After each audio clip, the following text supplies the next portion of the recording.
huge battle of the bands, and the band I was in down from Chicago, Somebody Groovy, played, and there was a huge competitiveness, and it was the battle of the bands was won by it was a tie by the Finchley Boys and Somebody Groovy. So some things kind of changed over that summer, and basically those two bands ended up melding together into a band called Brownfield Wood. That band lasted about 3 or 4 months, and then we found ourselves at that winter that year. The three of us were still around. I ended up staying down here from Chicago, and we said, hey, let's get something together. And George or Tabe checked in to see what Michael was up to, the original drummer from the Finchley Boys.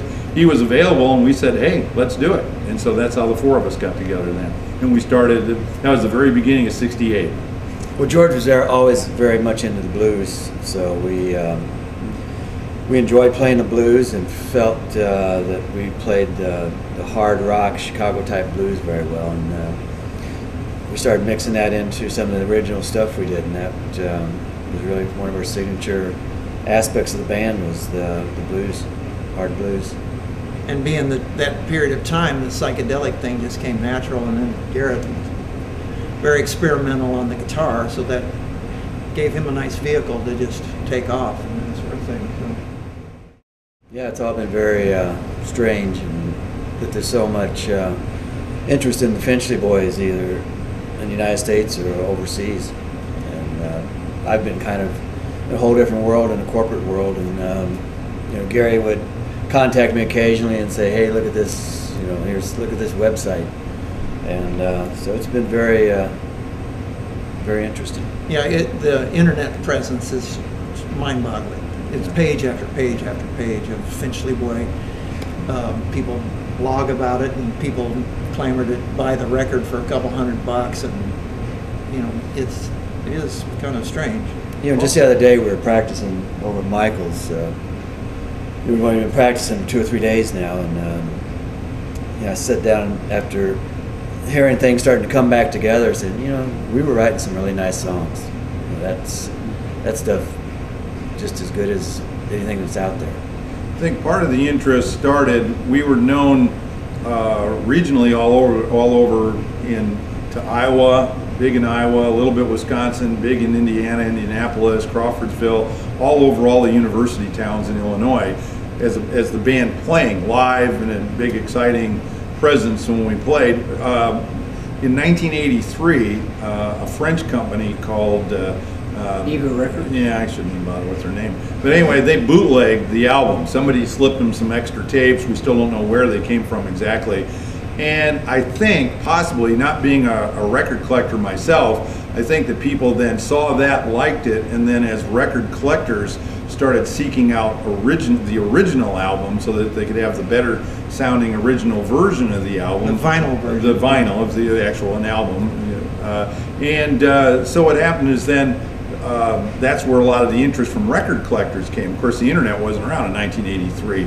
So that just continued on, and there continued to be bootlegs. There was 2 bootlegs of the album in just 2004 alone. So there's been about 5. Some of the bootlegs are kind of not very accurate, because there'll be a song on there that I recorded 10 years later, or there's a song of Garrett and I just jamming at my father's house. We had a tape recorder going. We have no idea how somebody got access to these tapes or anything, but we have a slight idea. Yeah. So that's kind of, so then with the internet, then this collecting, and of course then it's just stayed there and expanded beyond probably just the record trading shows that go on out there, and it just became with eBay, it just became more of you know, accessible to more and more people, and continues to this day. So now we have a Greek record label that's actually not going to bootleg the record. They're going to actually release it, and there might be royalties involved, or at least licensing. Huge sums of money. Huge sums. I think we're going to retire and buy a yacht. And so that's the Everlasting Tribute CD. Is that what that one's going to be? The one that's going to be released? Well, actually, so the Greek record company will be releasing it on vinyl only. They are more along the lines of, you know, people that want to collect vinyl, because vinyl can be perceived to sound better. and it gives you something a little more gratifying to hold in your hand. So there'll be some additional information that will be on the album release, some additional pictures, things like that, and the overall sound quality will be better.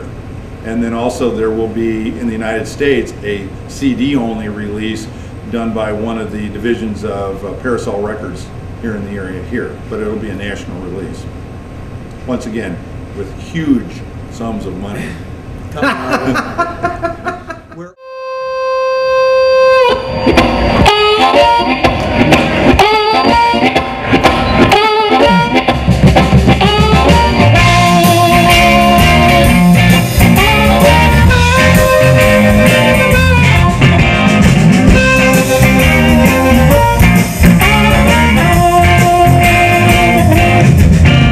help me.